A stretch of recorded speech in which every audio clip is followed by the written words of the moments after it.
Okay, everybody, welcome back to another episode of Let's Connect Now. We are excited. We thought this episode we might mix it up a little bit. We were always talking business. But today we said, you know what, let's have a little bit of fun. It seems like we haven't sat here in a while for some reason, because it's just been you and I for the past couple of episodes. I know. I despised it. I despise being so close to you. Yeah, now we're close again. Oh, my God. Man, I sit next to you now and this. Yeah, now we're all together. Man, God, please. I drive Lord. over here with you. Oh, man. Jesus, I know. Give us a break. No. But now we have a break. We have a very special guest, man. I like this guy. I follow him on Instagram. I see all the stuff he's doing and stuff. And we have Empowerment Comedian Ernie G in the studio with us today. And we are excited. Don't worry, we won't talk no business. little business, but No. today you got to roast Monica at the end. You got to roast Monica. That's all I ask. No, he's an empowerment with purpose comedian. Ooh, empowerment with purpose. Wow. So what's the purpose, Ernie? I know. What is the point? Well, you know what? I was going through your Instagram, and You were cyber stalking me? Yes. Cyber stalking. That's what I do too. You know, to all our guests, if they have an Instagram, and if not, then I'll search. I'll go to the police department and everything. Ooh, a bitter She Latina. pulled risk. A bitter Latina is the best investigator out there, huh? That is so true. I need good information to keep the audience captured. Captivated. Captivated. Yeah. Captivated. Capture. Do you like your ex-husbands captured? Yeah, Like every man who you ever dated, I had him captured, not captivated, captured. That's why they never left. That's why they never they were chained to the bed. You ain't leaving me. Oh, man. Okay. Oh, my God. I'm already loving this. Wow. Thanks for being here, man. I'm not doing any jokes. I'm just listening to these guys And talking responding. about how much they hate being with each other, Yeah. how she's capturing instead of captivating people. Oh, he's like telling me, roast her. I'm like, oh my God, It's because bro. the whole conversation this morning started off with someone feeling captured. So I think that's why it stayed in my head. Hey, I'm Michael. I'm Ralph. Welcome to Munoz and Munoz. Come check it out.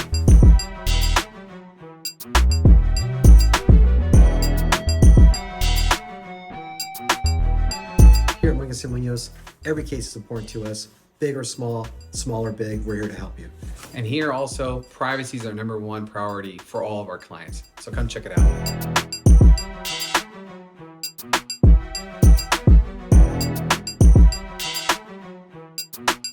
Our #1 priority is serving the community. We want to give the best attorney service out there in the industry. We're here to help you. Please call us for any personal injury or criminal defense needs that you may need. So thank you guys for visiting our firm. As you can see, I'm here, Michael's here, always ready to serve you guys for any questions. And please, do not hesitate to call us for anything you need. It could be the simple question, we're here for you. Y sí, hablamos español.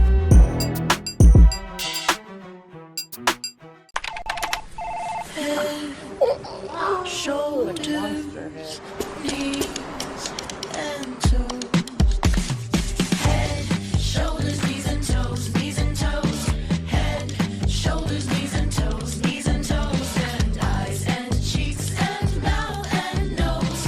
Head, shoulders, knees and toes, knees and toes. Affordable self-care from professional massage therapists and estheticians. It's what we do. Massage Envy, where better begins. Hey everybody, this is Danielle with Prospectors Federal Credit Union, now Certified Federal Credit Union. Guess what? It's that time of year again. The holidays are coming up. You guys are going to be spending, getting those gifts for all of your loved ones.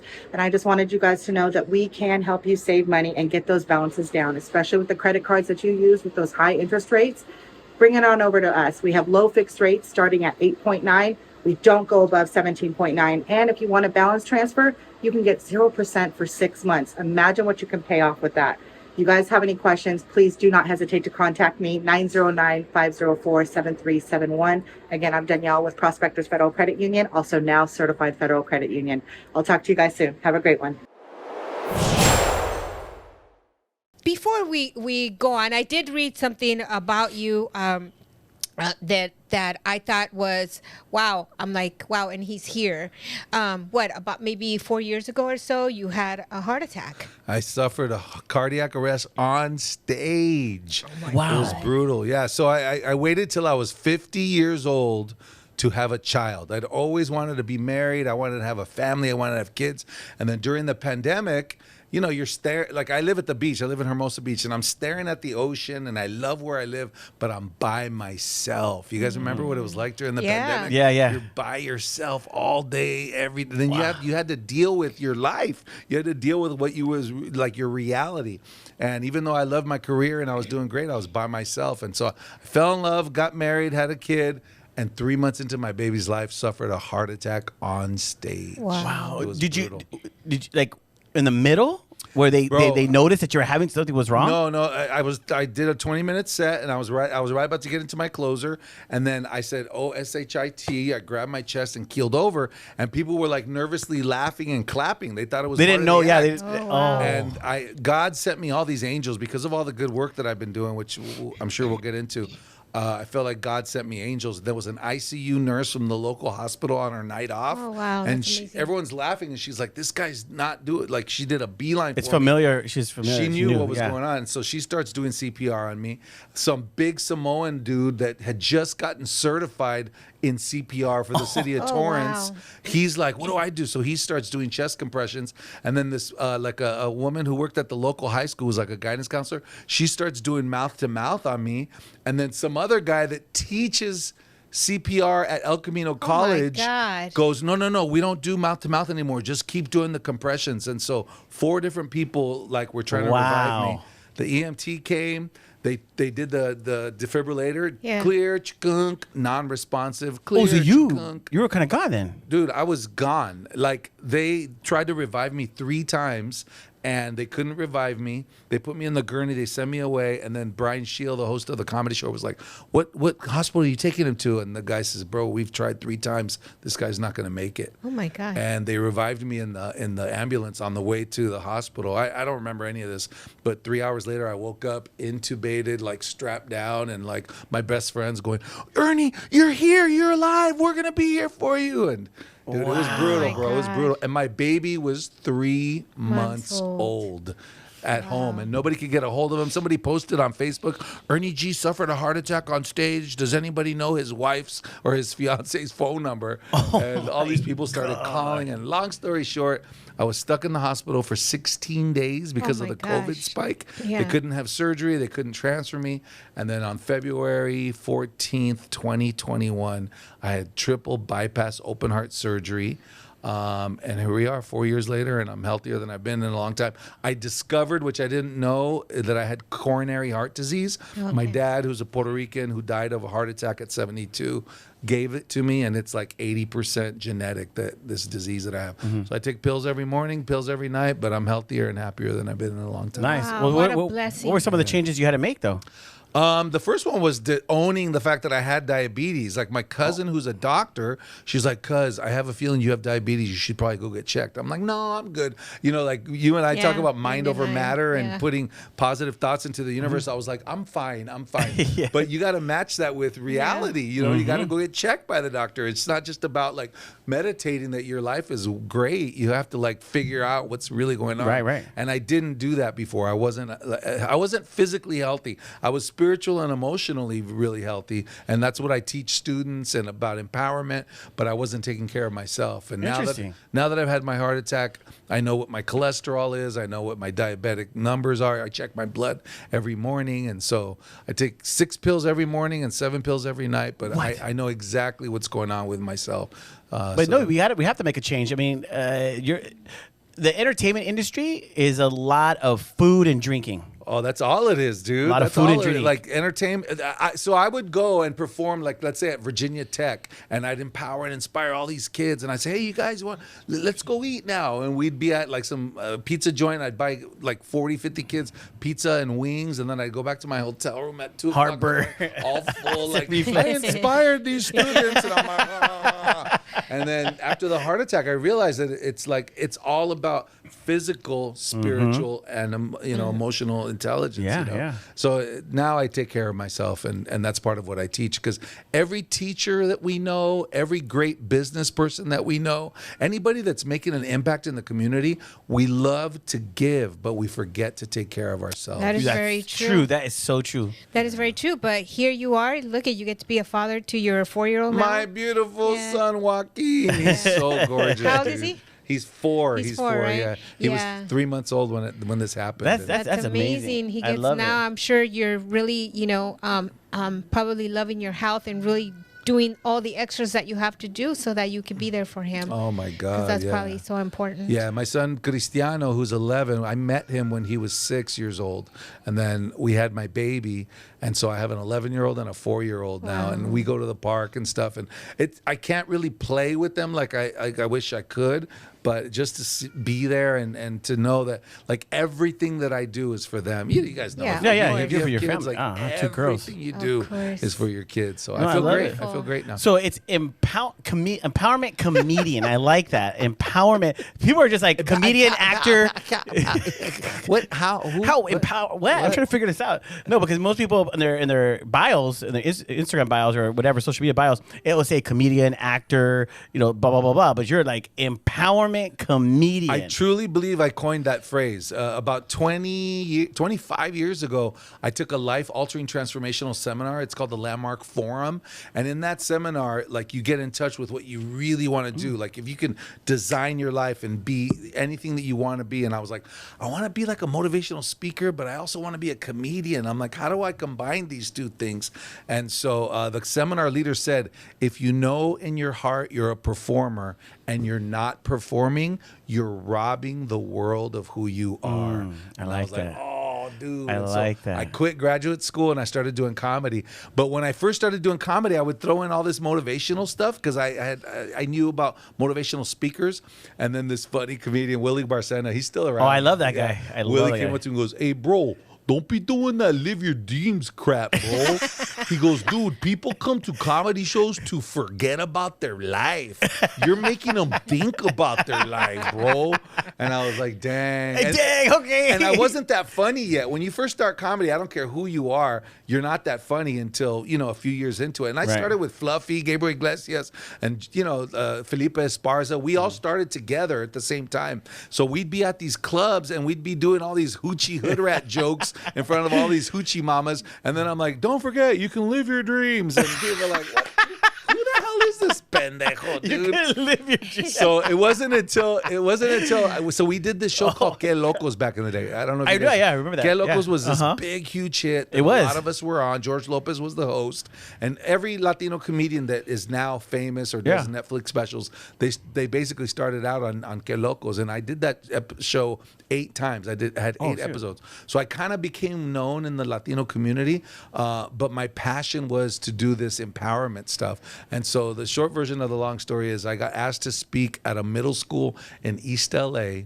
I was supposed to do like clean comedy, no cursing, and I was like, I think I can do like 10 minutes of clean, So I did like a half an hour set at Stevenson Middle School, and I told my story. I told my biographical story, and that's a whole nother story. But I'm the first person in my family to go to college, and I got kicked out of Loyola Marymount University, academically disqualified. Of all the Inspiring stories. of all the great schools, that was like my number one school. Oh, yeah. So I go to wow. LMU, and I got kicked out of LMU. And then this is another story that I tell on stage, but my tia died. And when my tia died, she was the matriarch of our family. So I spoke at her funeral. I promised my family I'd get back into college. And in her honor, I got back into Loyola Marymount after getting kicked out. And then I graduated 2 years later. So Okay, yeah. Yeah, Wow. yeah, You left me like, oh my God. I thought you were inspiring. What the heck? Getting kicked out of college. What's inspiring about that? We all did that. We all did that. Why do you think I started the West Covina Business Chamber? Because I got kicked out of school. I needed to make some money. Jeez Louise, what's inspiring about that? You need to do a podcast, Ernie G.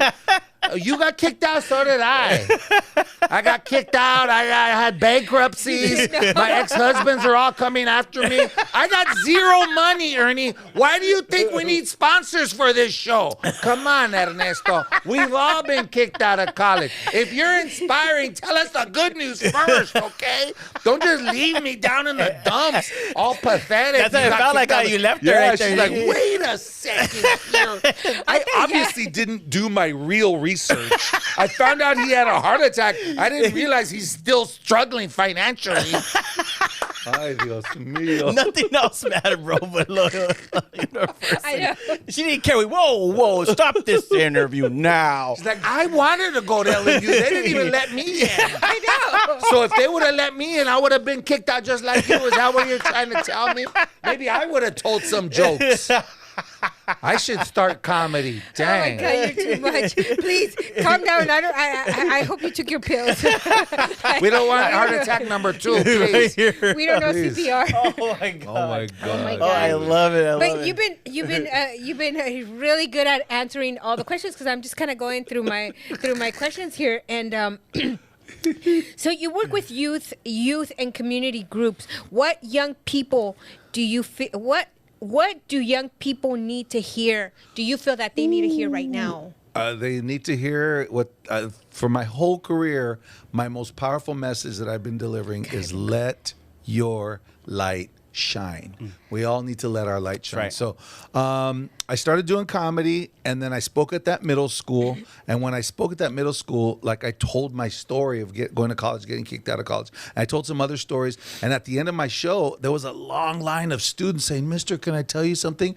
And these kids just told me their story. They, oh, my dad beats my mom, or my cousin's on drugs, or they offered me drugs. And the principal at the middle school was looking at me going, can you do something with them? You know, she's like, I don't know what to do. And this was 20 years ago, before social emotional learning and mental health was a thing. Now it's a thing in school. Right. But 15 years ago, 20 years ago, it wasn't a thing. I said, you know what? Let me get them together. So long story short, I put them into this like workshop. I started teaching mental health and social emotional learning and the power of forgiveness and meditating and breathing to these kids. And that's when I realized that's what God put me on the planet to do. I love making people laugh. That's beautiful. But there's tons of comedians out there. A kid did a story on me. It's so funny. I performed at Fresno State University on behalf of the Hispanic College Fund. I was the national spokesperson for the Hispanic College Fund. They found me doing these commercials to get kids excited about college. They brought me out to Fresno State. I'm speaking at Fresno State for like 500 high school kids. All of those kids whose parents work in the fields, like near Fresno and between Bakersfield and Fresno. All those kids are migrant farm worker kids. So I'm empowering them to go to college. And one of the kids that saw me was like the head editor for the local newspaper in Sanger, the Sanger Herald. And he says, dude, I've never had a motivational speaker be so funny. And I've never seen a comedian be so inspired. He goes, dude, you're more inspiring than any motivational speaker and more and you're funnier than any you're funnier than any motivational speaker and more inspiring than any comedian. And I said, bro, can I have that? So that's on my website now. So that's how the Empowerment Comedian. No, but I love it was born. because you know what, I love to be motivated. But sometimes some motivational speakers and like, okay, I love Eric Thomas. I think he's good. Eric Thomas is good. I listen to a lot of his stuff. But, you know, but it's so like in your face. And rigid. And sometimes I need that. Yeah. But then there's times where you want to be motivated, but then you're bringing about life experiences and comedy where you want to laugh about it. Totally. And those type of moments hit more. Yeah. Because then I at that moment I know I laughed about it, I go home and I think about it. Totally. And because those are the things that stand out. Because when people listen to someone who's preaching or teaching, they remember stories. That's what they remember more is the stories and what made them laugh. Exactly. Because it's the emotional roller coaster ride, right? You're taking them on an emotional roller coaster. When you make a kid laugh, you open their heart up, and then you can drop the powerful message. Right. And that's the magic for me is like getting kids to laugh. And, you know, I just tell silly stories about my upbringing and being broke in L.A. and being raised by a single mom. And, you know, when you're so broke, you run out of shampoo, you throw the water inside the shampoo, shake it, pour it on your I've head. done that. Like we all do all these like I've done ghetto that. things. I used to be one of my jokes is that no matter how much money you make, no matter how much education you have, if you grew up in El Barrio, you'll always have a little ghetto inside of you. Yeah. You know? Like when you go to the taco truck, you don't order 4 tacos, you order 2 tacos, and then you separate each of the tortillas and make 4 tacos, right?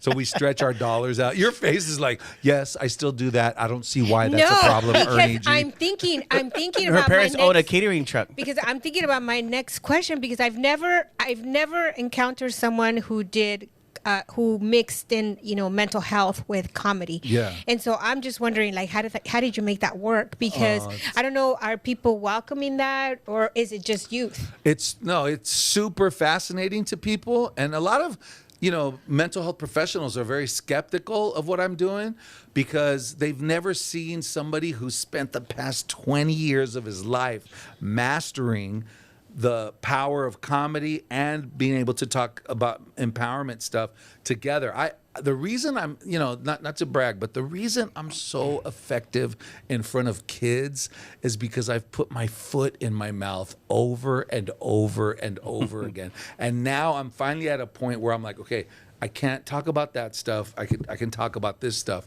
And it was through the Hispanic College Fund who literally flew me all over the country to do all these youth empowerment programs in like over 20 states. I did these 4-day youth empowerment programs with 300 to 500 high school kids. And so I'm not, not trying to brag, but literally have empowered and inspired over 500,000 students at over 500 high schools and middle schools all over the country. Wow. So when you speak that often in front of kids, you know what they need to hear. You know what doesn't work for them. You know what gets the administration angry. Whenever I'm doing my empowerment comedy stuff, all the admin is in the back going, did we pay this person to do that? What is he? But I always bring it, full circle. Back together, full circle. Yeah. And basically, in a nutshell, I tell my story. Your story is amazing. If people got to know your story, if they really, I know like we're taught not to brag. No te hagas, no seas presumida.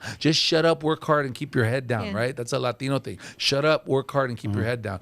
But when people hear your story, they're inspired to tell their story. And so that's one of the messages I tell students. Let your light shine. And the other one is, if it is to be, it is up to me. I've had thousands and thousands of kids repeat that phrase. If it is to be, it is up to me. Because right now, kids don't really feel empowered. They think that life is coming at them. So when you say, bro, life is out there, but you get to choose how you're going to respond. You get to choose your attitude about this stuff. Bad things happen to good people, and they either persevere or fight through it, or they let that stuff dim their light. So you can't let anybody dim your light. No. Let your light shine. If it is to be, it's up to me. So students, they laugh at my stuff, but more than anything, they come up to me afterward, Mr., can I hug you? Mr., oh my God, you made me see things and feel things that I didn't even know I had inside me. And so for me, it's an honor to just put a mirror up in front of kids and just have them go, you are amazing, you're beautiful, and you know it. And the students are like,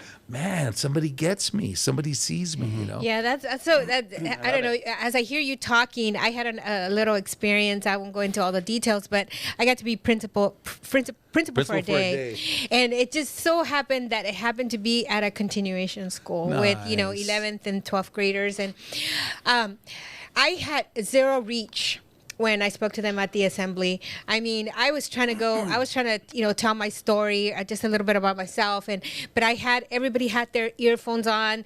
The security person is going around, take off your earphones, you're being disrespectful, this and that, but they could care less. Some kids had their hoodies. Yeah. And it was just really intimidating for me as an adult to be able to look at them and see that I had zero attention from on their end. And then when I told him, what are you guys going to be doing this weekend? A couple of them raised their hand and they said, I'll be doing drugs. He thought it was funny. And so he got taken out and probably got in trouble and stuff. But I had zero reach. But then when I brought my group, because I had this really good idea, I brought a group and we started a pilot program anyway. And then they hear him talk. I bring all these other professionals on money and this and that. And they were just like, who cares, because we're so business-like.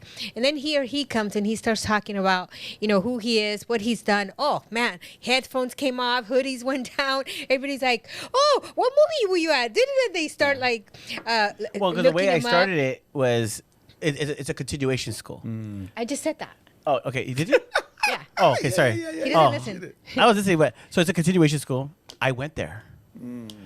And when I was to go continuation, I went there. So I Another guy who got kicked out of college. Yeah.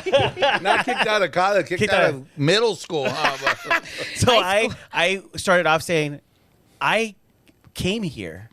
I'm one of you. I wish I had somebody talking to me and sharing like what's happening right now. But and so I went into a whole and as I did that, and then I went into what I do. Then that's when they're like, oh shoot, like he's one of us. Students like, he will came not here. listen unless they connect with you. Yeah, and then they just broke down. They just went and like, what?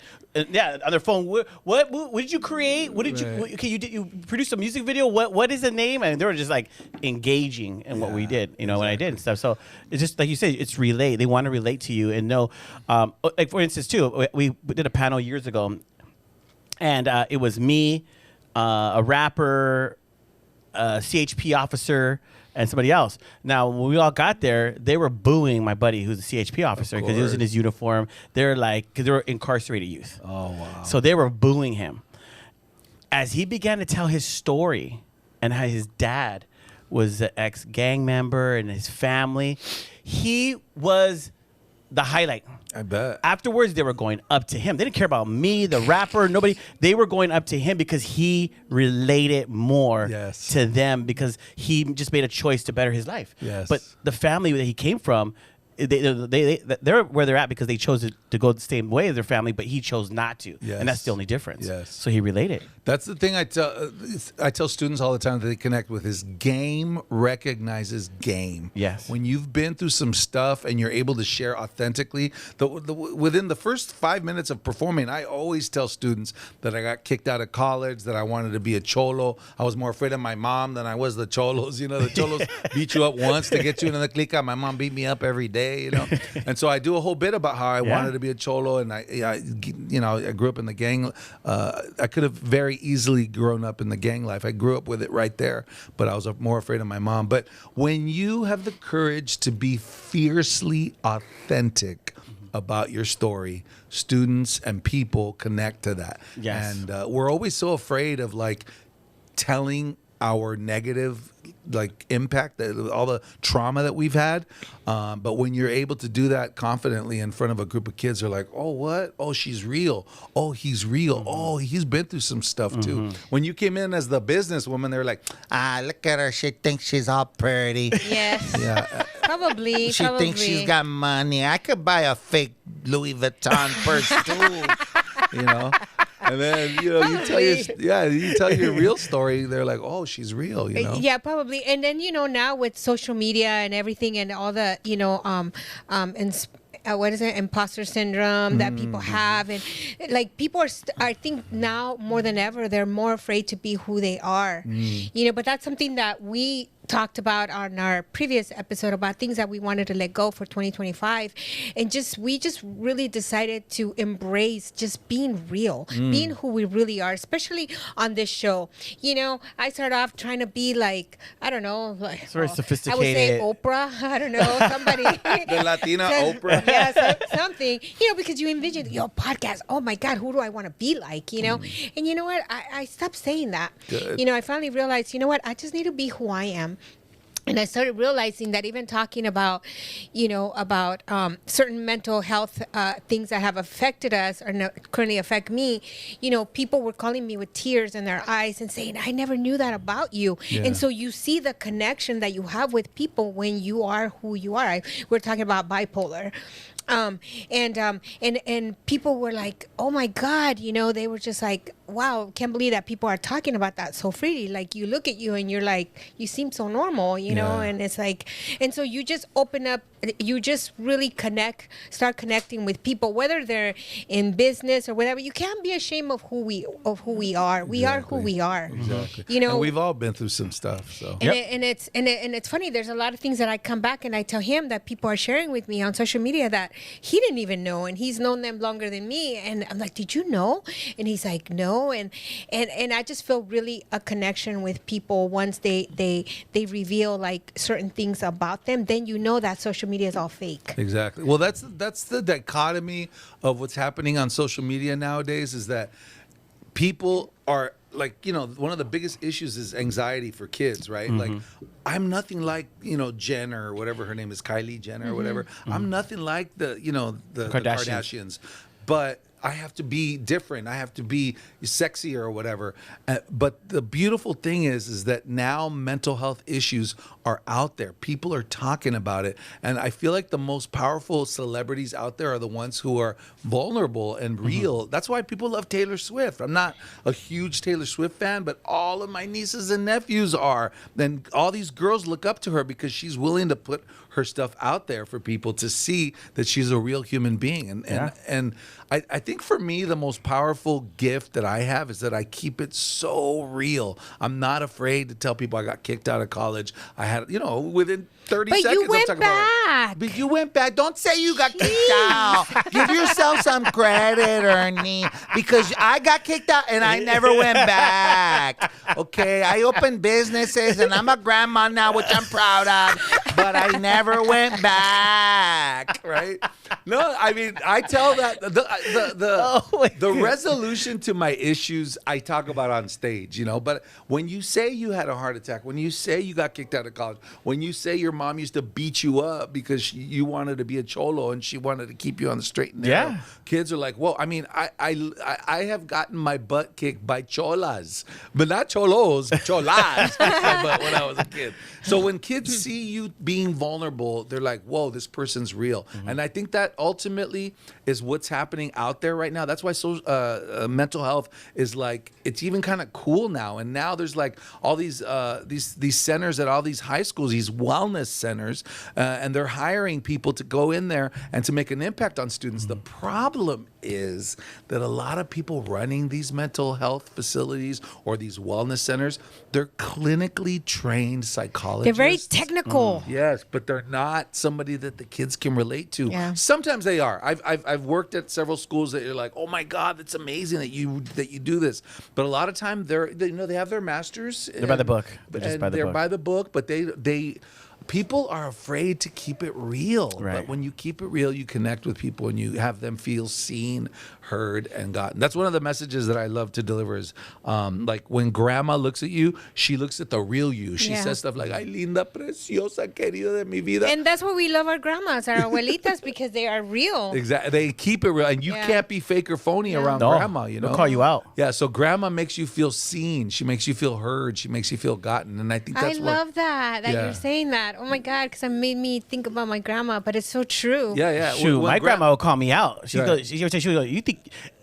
I had her watch George Lopez, one of his specials, because it was like he was saying everything my grandma would say. So, Grandma, just watch this real quick. And she's like, I don't like him because she was telling me, you think you're rich and this and that. And I was like, you think you're all bad. Yeah. And my grandma would want to put me in my place, And I'm like, Grandma, I don't think I'm rich. It's just, well, your cousin, outside grandma making good money, blah, blah. Oh, yeah, your cousin got a job at McDonald's and he's doing really good. Like, Grandma, but he's at McDonald's. I'm doing this. Yeah, but he's doing really good. Like, he's really good, Grandparents have thwarted perceptions of what success is. Yeah. My mom, to this day, is waiting for me to get a real job. Because I got kicked out of college. I got back into college. I got my degree. So she wants me to get a job. She worked for the county for 30 years. Oh, okay. So every time that the county would post new hirings, bro, the first time I ever got my first TV show in 1998, all these comedians, like 600 comedians auditioned for a Comedy Central show called Make Me Laugh. And out of all 600, only 4 Latinos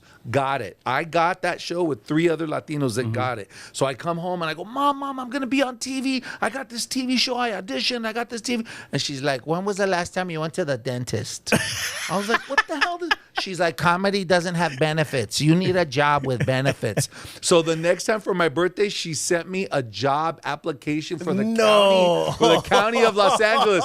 And it was for janitorial supervisor. She highlighted it with a highlighter. And then under qualifications, it said, what kind of a degree? And I have a degree in psychology from LMU. And she highlighted psychology and she put a happy face. Look, mijo, they're hiring at the city. You can get benefits. benefits. I'm like, dude, I just beat out Fluffy and George Lopez for this TV show, and you want me to go get a job? And to this day, she still is like, when are you gonna get a job? You know? Oh my Yeah. God, that's no, hilarious. I love the field this field of mental health, because my daughter got her master's in that field, and that's what she does. And I see her heart, but she went to a Christian college, private college. So the only thing with her is that she, to a lot of kids, you can't talk about God, course. because it's just not allowed. But her whole training was through a Christian base, Yes. and that's about the only thing. But she's a pretty amazing, human bet. being, herself. And now as a brand new mom, we had a grandbaby on December 20th.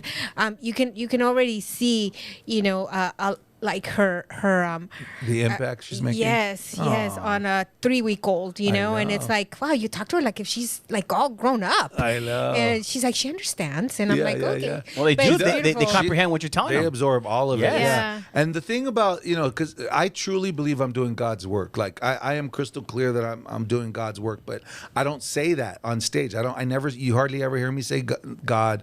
And I don't, especially in public schools, LAUSD doesn't allow you to talk about that. Yeah. But I always have kids coming up, Mister, you're a man of faith, huh? Mister, you believe in God, huh? Because they can just tell. Yep. When I say You let see it. your light shine, that's another way of saying, and let your light shine is directly from the Bible. Yeah. Jesus wants us to let our light shine. But the reason I don't ever say Jesus or I talk about God is because I know I will instantly cut off half of my audience. True. Half the kids are like, oh, dude, not this guy. So I always say I'm not a Bible toting Jesus freak. I just know the difference between right and wrong. Guys, you know the difference between right and wrong, and you're going to make a choice. Am I going to do what I know I should do, or am I going to do what everyone else is doing? And when you make those decisions, it's like you're walking the good path, right? And so I have students come up to me, I know what you were talking about. You were talking about this, huh? And I go give them a little wink and say, yeah, because ultimately it's about being the best version of ourselves. I think that's what this podcast is really all Yeah. about. Yes. Is people who are out there doing business and making things happen, they're being the best versions of themselves. That's And right. That's what I try and tell the kids. We're not telling you to be someone you ain't. I'm trying to get you to be who you are. Stop trying to be who social media thinks that you should be. Be the real you. Keep it real. Game recognizes game, baby. And you know what? And I love it. quite honestly, when businesses and people invest in our youth, you're investing in our future. Absolutely. Because we need these kids to do something with their lives and to really believe in who they are. And I think we have these conversations even with these young kids that are here, that are now part of who we are, and the talks that we have with them. We're hoping that we're reaching them, but you can't like hammer things. You can't use them as nails and just hammer or use ourselves as a nail and hammer our information into them. There's got to be a way to reach them and to really be there for him and helping them. And I think the way you're doing it sounds really fun. I'm just not a comedian, so I don't know how I'm going to do this. But Yeah, definitely and don't try it. Don't and try a it. lot of comedians ask me, dude, I want to get into what you're doing. And I'm like, but you can't do jokes, dude. You can't do the silly stuff you do at the comedy clubs. You have to get into a kid's heart. Yeah. You have to tell your story and get into their heart. And the thing that like the next level, I think, for me is to try to train and teach comedians to do what I do, but it has to come from within you. Yeah, it has wanna to be able natural. connect. You're right, because some of them, everybody's always looking for another door, another opportunity.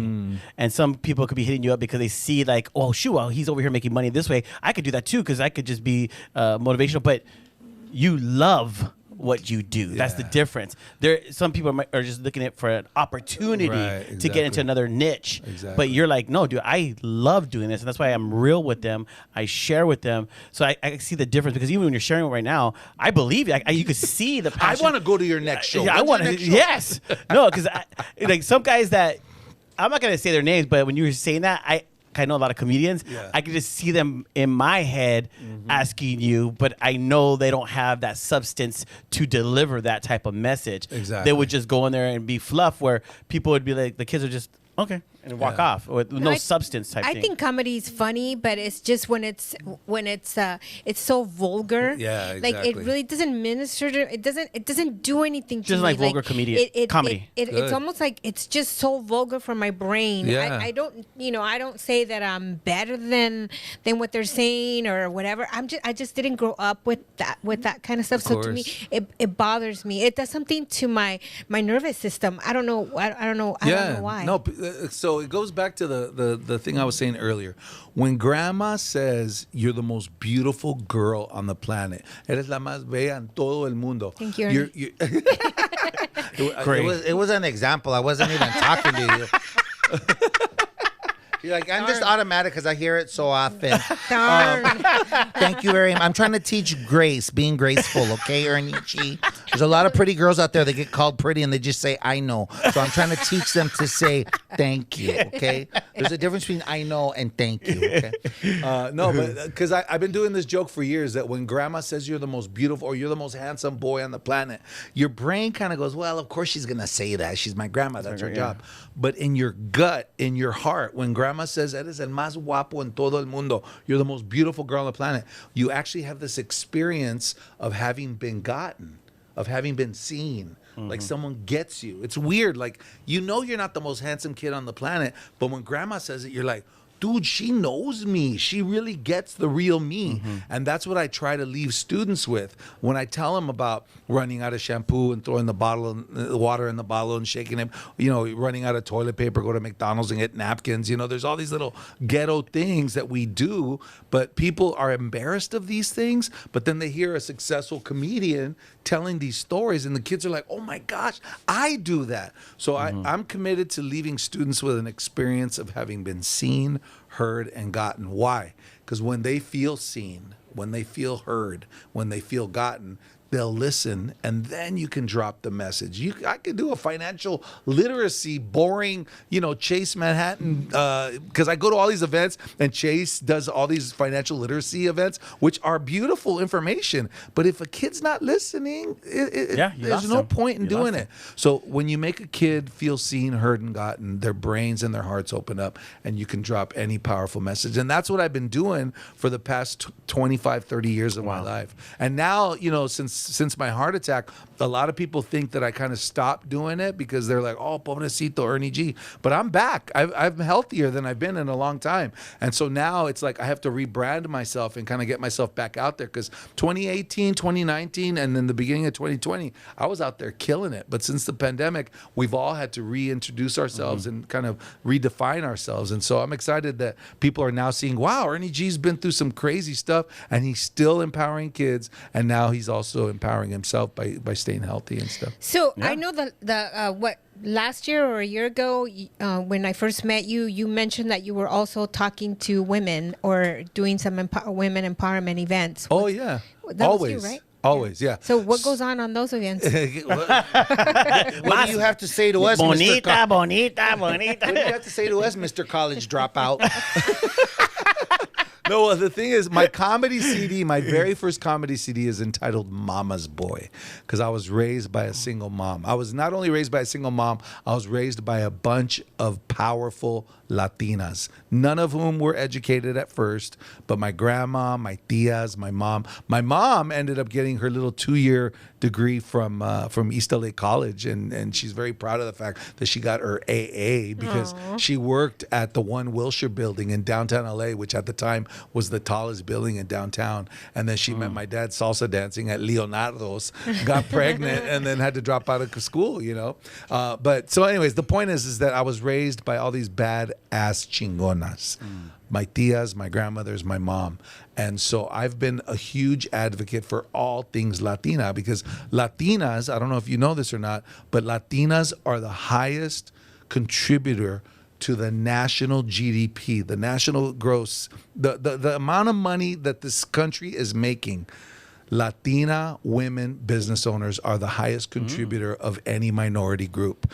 I just did an event with an organization called Latino Prosperity, and Latino Prosperity studies with empirical data. Like there's a guy named Dr. David Hayes Bautista who runs this big research firm at UCLA, and they study all of these trends. And the Latina women's business owners are the highest growing and the most that contributed to our national GDP. Wow. I know a lot of people are listening going, what the hell is he talking about right now, right? But the point is Latinas have been through some stuff. They've been through so much stuff that they said, screw that. And they've all become business owners, real estate moguls. And I'm sure through all the business associations that you guys have, like we were just talking about Ana Sauceda, the Latino, the Chamber of Commerce, the LA Latino Chamber of Commerce.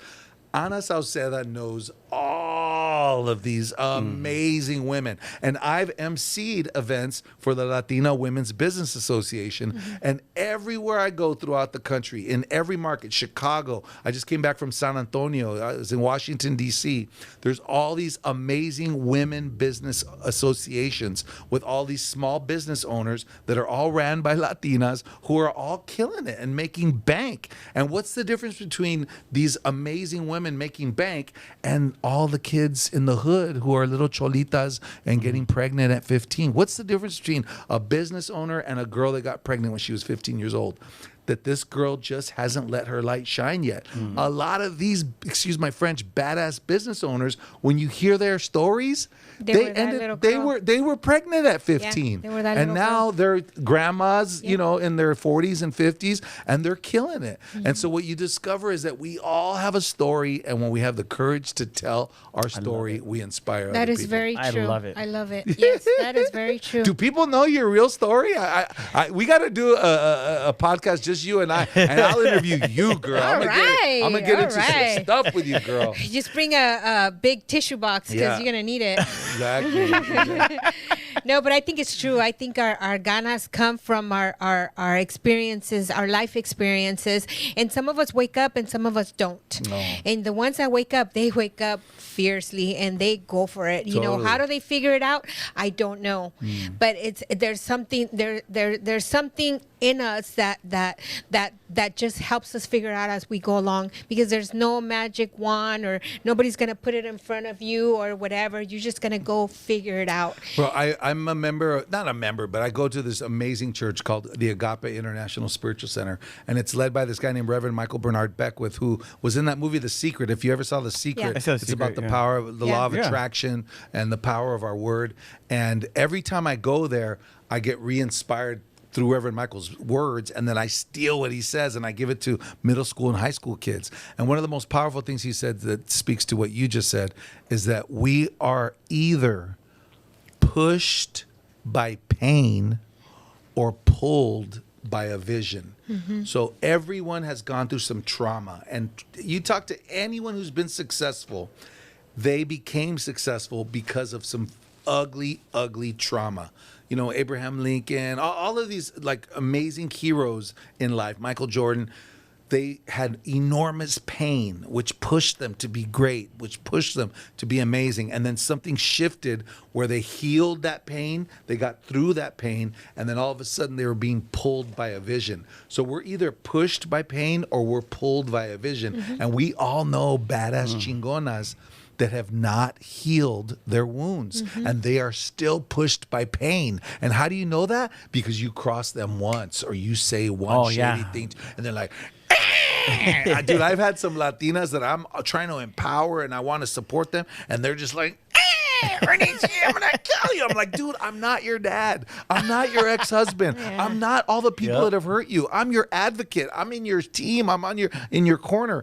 But until what I've discovered, in my ripe old age is, until someone has healed their trauma, they're going to continue to be pushed by pain. But when you heal your trauma, you get pulled by a vision. And that's what's beautiful. I love being pulled by the vision once you heal, because it's true. We all need to heal from our traumas, because if we carry it with us, we're going to be bitter. We're going to think that everybody's talking about us. We're going to think that the world's against us.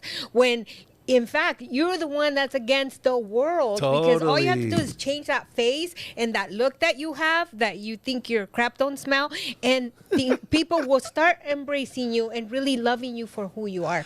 And people don't Dude. get it. A lot of women, I know a lot of them that are still a lot of people that in way. general don't get it. And it's sad to see, but especially more in women, because women are, it's like they say, we don't really have a poker face.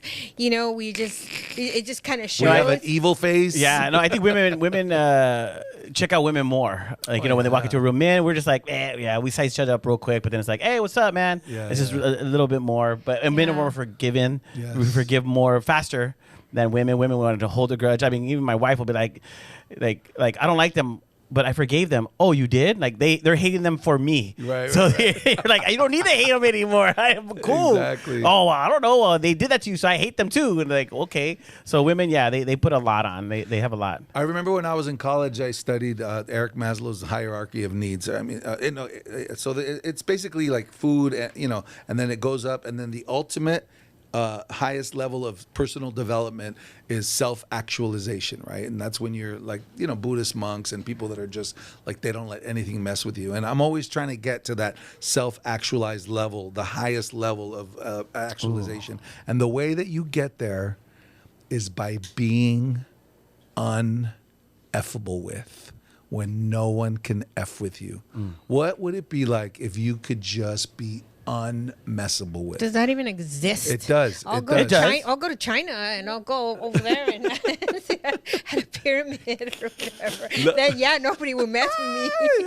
No, it's about what would it be like if no one can mess with you? Like you were so confident in who you are, you loved yourself so healthily, and you were on purpose, and you were just living the life that you were designed to be living. That would be wonderful. No one could mess with you. But I've seen it, and we all know people that are just peaceful and happy, and they just seem like, we all have a grandma, maybe not all of us, but we have a grandma that that is at peace, and she prays all the time, and she kind of floats through life. And I heard this amazing. So I follow all these amazing people because I'm crystal clear that this wisdom does not come from Ernie G. It comes from all these amazing teachers that I have. And one of them, her name is Brene Brown. I don't know if you've heard of Brene Brown, but she has these amazing TED Talks. You could just Google Brene Brown, and she talks about what does it take to be vulnerable in business. That's one of the things that people are afraid to do. Yes. Is be vulnerable in business. People want to act like they're tough and strong, but when you have the courage to be vulnerable in business, people come to you and they want to work with you. But one of the things that several of these people that I look up to have talked about is, what would it be like if you literally forgave everyone for everything? Forgive everyone for everything that has ever happened to you. What would your life be like if you forgave everyone and not one soul on the planet could mess with you, could mess with your peace, could mess with your happiness? No one can mess with me because I have forgiven everyone. Look at the dude, That the would looks, be- the looks on both of your faces, and you could feel it in the room. People just want like, I think I'm thinking I would be like so much at peace. Exactly. You have the You know, peace it that was you like I desire. could breathe and be like, No, because one of the things that they say is is that you could be hating, not forgiving that person, but the other person is not even thinking about you and they've already moved on. oh my God, dude. And that happens a lot. One of the most powerful exercises I did through the Landmark Forum, which is the reason I became a comedian many, many, many years ago, is they had us write your story. You had to write your story. And it took us like almost an hour, and you had to handwrite it. You couldn't type it out. You hand wrote your whole story. And the leader said, tell the dark ugliness, like who hurt you, who violated you.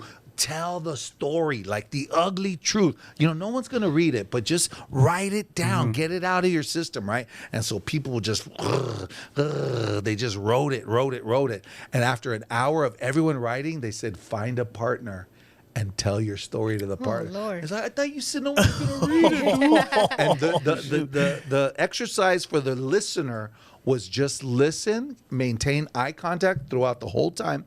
Don't nod, don't react. Just listen. Just be there and listen. And then the people who were telling the story, like, and then this thing, and then it to me, and then this way. and you tell and you read your entire story, and the person just listens and just listens, and at the end, they don't say, "I'm sorry you went through that," nothing. They just look at you and they say, "Thank you for sharing." That's it. And then you switch, right? Dude. And then you switch, and then the other person reads their story and they read it. Thank you for sharing. And then in the exercise, if you feel a sense of freedom, then you're good. But if you don't, if you're still pissed off, this is so true, then they say, okay, read it again. Read it again. Okay, how do you feel now? And still, read it again. And then, and this exercise takes 5, 6, 7 hours sometimes. And you're just reading your story over and over. And all of a sudden, like halfway through your story, you're just like, hell, dude. I keep telling this story over and over and over again. I'm the one that keeps telling this story. How real is this? Wow. It's words on a piece of paper. And I keep all this stuff alive and I tell everyone about it and I get them excited about how hard I had it. People love dragging everyone into their drama. Yeah, they do. Why? So they can say, see, I have a right to be pissed off. But one of the most powerful things I got in the Landmark Forum is we made all that stuff up. We made it up, dude. The majority Wow, of it. that is amazing. Well, even Wow. the things that actually really happened, because you're like the majority of it, because there are things that did happen to me. Just so that we're clear, Ernie G. It really did. You're just counting that. We made all of the story up. Things may have happened to us. I'm not taking that away. There are a lot of women I know personally that have been through some ugliness, dude, like vicious ugliness. But the story we keep telling ourselves about what happened is what we made up. The thing happened, and you have every right to be sad and hurt and pissed about that thing. But the story we keep telling about what happened, dude, we make it juicier. Oh yeah, we because it gets embellish fabricated. it. It gets fabricated, and the more people you tell it to, the more people. That's something that is very true. I went through a training like that as well, and they said the more you tell it, the more people you tell it to. If you don't say it the way it is, and you keep telling it to different people, you're always going to add to it too, because in your mind, you're not believing it anymore. So you have to add to it, right? And it's true. And it's true so that you can have people like captivated by your story. And I've learned that. Yes. It's just very simple. What happened? Oh, okay. And it doesn't have to make you cry anymore. If you got out of it and you stop crying, then stop telling it with tears in your eyes. Totally. That is crazy. That is crazy. When I lead my mental health workshops, this is one of the things that I do, and I talk about the power of forgiveness. You guys heard how they catch monkeys in Africa? They get a bunch of bananas and stick it in a cage. Right. And there's a little sliver this big that the monkey can slide his hand through and grab the banana. Once the monkey grabs the banana, he won't let go. And you can walk up to the monkey and just grab him, capture him, throw a net over him. But he'll flail. All he has to do is let go of his banana, slide his hand out, and he's free. But monkeys are so stubborn, they won't let go. Human beings love their bananas. We will hold on to our stories and our trauma. You have no idea what they did to me. And all we have to do is let it go and slide our hand out, and we're free. But no, it's true. I want people to understand Yeah, and what not I've just been that, through. you drag people along, people that love you, you drag them along with you in your misery. And then once they decide that they want to be free, you're like, how dare you? How dare you abandon me when I'm telling you that I went through? Well, what do you expect their reaction to be? Like, they already heard you. We heard your story, but Yeah, we that's heard it. you, that's it. Like, I can't heal you. You can only heal yourself. Exactly. And here's the good news. I don't want to leave people who are watching going, Yeah. oh, it's Yeah, good, go Ernie ahead. G, but Jesus No. Not Christ, that you tough. just made me Believe realize me, how... I still Ernie, cry. this is good, bro. Yeah, this is this good is stuff. a much This is needed show. We're gonna do it magical again. Stuff. This Magical. is some good stuff. I'm sharing some serious This is- magic. Thank but you. let me I let love me it. let me let me bring it back to the good news. Ready for the good news? Yes. We've spent our entire life enrolling people into our drama and our trauma. If we can heal that and let it go and forgive everyone for everything and not let anyone mess with us or F with us, if we can be free of that, we can spend the rest of our lives enrolling people into our passion. we can teach people about who we truly are. And that's all I've been doing for the past 15, 20 years, is introducing the concept of empowerment comedian. What does that mean? How do you teach mental health and make kids laugh? That doesn't even exist. Well, that's all I've been doing for the past 20 years, is teaching people. I've healed my trauma. Yeah, it still rears its ugly head every so often. I still get triggered by my mom every so often. But what I am way more excited about is teaching people about what I truly care about, which is letting my light shine so that you can let your light shine. Wow. Isn't that deep, bro? This has been one of the greatest episodes of Kickoff 2026. I mean, this is amazing. I mean, I love it. Now I understand. I mean, we wanted to come on here and talk about the comedy stuff, but no, it makes sense. Empowerment comedian, man. You're called to do that. You could just tell the way you made it. I felt great today. You really, I know these guys are probably touched because we were talking about some stuff earlier, and Ernie, dude, amazing, bro. Do not thank stop, you. bro. Yeah, do not keep stop. doing what you're doing because like to me, I love psychology. I love mental health. I love strong women. I'm all for strong women with great stories, of resilience. Yes. And because I feel that that's who I am. And I think you and having all the background and the data that you have and all the people that you made mention of, that just says something about who you are and how passionate you are about what you're doing. And I love that. And I want to really thank you because now I feel like I've forgiven so many We had people. a In this very session. moment, I forgave a lot of people. We had a session. Ernie G, we didn't laugh that much, but we were inspired, Oh, I right? laughed. I cried. Totally. And, Thank you. No, but thank you. And where can people find you on social media? Where can they find you on social media? ErnieG.com. Ernie G, haha, H-A-H-A, not haha, not J-A-J-A, E-R-N-I-E-G, haha. Ernie G, haha. And they can book you. You do events, corporate events. Of course. I I speak at schools. schools. I've done a TEDx. I've done 2 TEDx talks, which I do a lot of corporate events now. So I just came back. The reason I wasn't here for Hispanic Heritage Month, I was in Atlanta. I performed at UPS's global headquarters in Atlanta, Georgia. awesome. I performed at NASA Langley Research Center in Hampton, Virginia. Damn. I do some major corporate events too. You know what's really cool is we have our Unsung Hero event of our second annual Unsung Hero event on February 19th.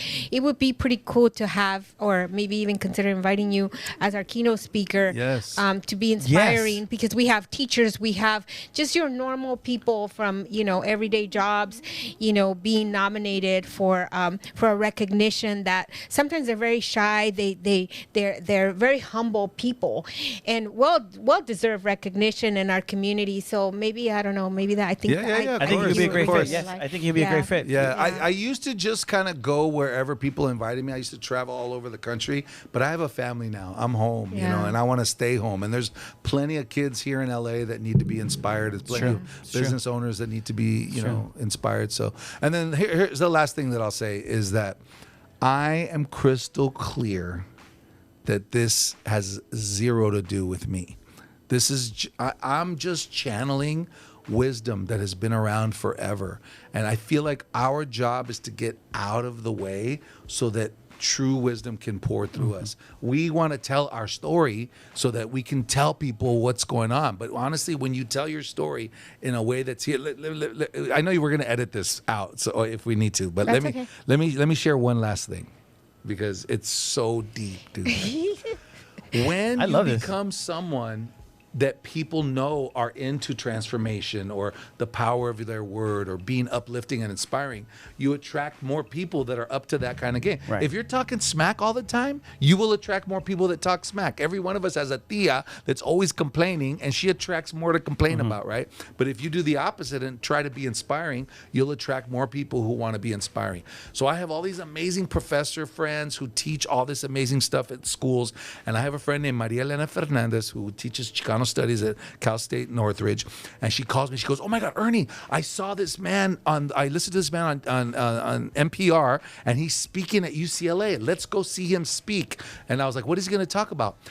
He's talking about comedy and revenge. How comedians use comedy as revenge. And I was like, "Wow, that sounds amazing." Yeah. So we go to UCLA. It's at the UCLA Department of Psychiatry is hiring this guy speaking about comedy. comedy and revenge. I'm like, what is this? So I'm listening to this guy, and he's the head theater critic for the New Yorker magazine. So the New Yorker, he watches all the plays and he critiques all these musicals. And his name is John Lahr. And he was talking about that comedians use revenge as their motivation. Like, I never got a girl to like me, so I'm gonna make her laugh. I was never the smart kid in class, so I'm gonna make people laugh. And most comedians, when you find out why they're so funny, it's because they're pissed off. You know, Jerry Seinfeld talks about how pissed off comedians really are. So they become funny as a sign of revenge. And so he's talking about, why did he study this stuff? Because his dad, John Lahr's dad, was Bert Lahr, the cowardly lion from the original Wizard of Oz. Wow. Bert Lahr was the comedian that played the cowardly lion. And as a little kid, John Lahr would listen to Bert Lahr, his dad, go out and make all these people laugh. And, you know, they'd be at these shows and 500 people would be cracking up. And then Bert Lahr would come home, drink his whiskey, smoke his cigars, and beat up his mom, beat up his wife. He was a miserable dude, and he'd go up on stage and make everyone laugh, and then come home, smoke his cigars, drink his whiskey, and beat up this kid's mom. And so they interviewed him for his high school newspaper, and he says, Dad, you know, why'd you become a comedian? He goes, I don't know, kid. I just wanted a girl to put her arm around me. And when I heard that at UCLA, I was like, oh my God, dude. I became funny so that girls would like me. I wasn't the fastest runner. I wasn't the cutest dude, but I could make a girl laugh, dude. And that's why I became funny. So Bert Lahr becomes this amazing world famous comedian. And then he gets estranged from his family. And before he dies, his son gets back into his life, John Lahr, this guy. And he goes to a few of his dad's shows, and his dad was very peaceful. And he just sat on a stool and told stories, and everyone was cracking up laughing. And John goes, my dad is so peaceful. When I was a kid, people were laughing at him. You sad-faced clown. You know, like they were laughing at him. Yeah. As older in life, they were laughing with him. He seemed at peace. He would just tell stories. And right before he died, on his deathbed, John Lahr interviewed his dad, Bert Lahr, and he said, Dad, when you were a kid, you'd make the world laugh, but you would smack mom and drink your whiskey and smoke your cigars. And he goes, I was a miserable kid when I was young. I was mad at the world. And he goes, Dad, what changed? Why are you so peaceful now? He goes, because I found religion, son. And now, before I go up on stage, I say a prayer. Before I entertain all these people, I always ask God, Dear God, help me heal my personal wounds so that I may rage correctly. Help me heal my personal wounds so I may rage correctly. When you don't heal your trauma, you're spewing anger and energy and all. You ever seen a poet that is just like pissed off? Yeah. Or like rappers sometimes like F this, F that. And you're like, whoa, dude, that dude needs a hug. But when you see an amazing poet that speaks like awesome lyrics who is at peace, you're like, dude, I can get with that. I want to be a part of that healing. I want to be a part of that. So I have forgiven all my trauma. I've healed my trauma so that I may rage correctly. Wow. Isn't that deep, wow, bro? man. That is deep, bro. Dude, this has been the best episode for 2026 so far. Dude, oh my God. Man. This was amazing. We need to bring him back for our mental health talks. We need to bring you back to tell us some jokes because you weren't funny at all, to be honest. The only thing that made us laugh was when you were talking smack about me, and that's not okay, and Ernie my fake G. Louis Vuitton. But no, Ernie, man, I appreciate you. Thank you so much for coming on. No, we are going to do a part 2 on this. We have to continue, you know, maybe in a couple months just to find out where you're at, how 2026 is for you. And make sure everybody, you guys follow him, get connected with him. You know, it's Ernie G, haha, not Jaja, haha. But it's haha. Thank you, brother. Any last words before we go? The way I always end all of my performances with this beautiful quote. Nelson Mandela read it at his presidential inauguration. It's by a woman named Marianne Williamson. It says, our deepest fear is not that we are inadequate Our deepest fear is that we are powerful beyond measure. It's our light, not our darkness, which most frightens us. We're not afraid of how slow or weak we are. We're afraid of how amazing we might actually be. True. So please continue to let your light shine, and thank you for letting me let my light shine. Thank you. All right, guys. We'll see you guys next week. We're out. This episode is proudly brought to you by our sponsors who make this content possible. Thank you for your support. Thank you so much for watching Let's Connect Now. Don't forget to share, like, and subscribe. And if you want to be a sponsor, contact us today.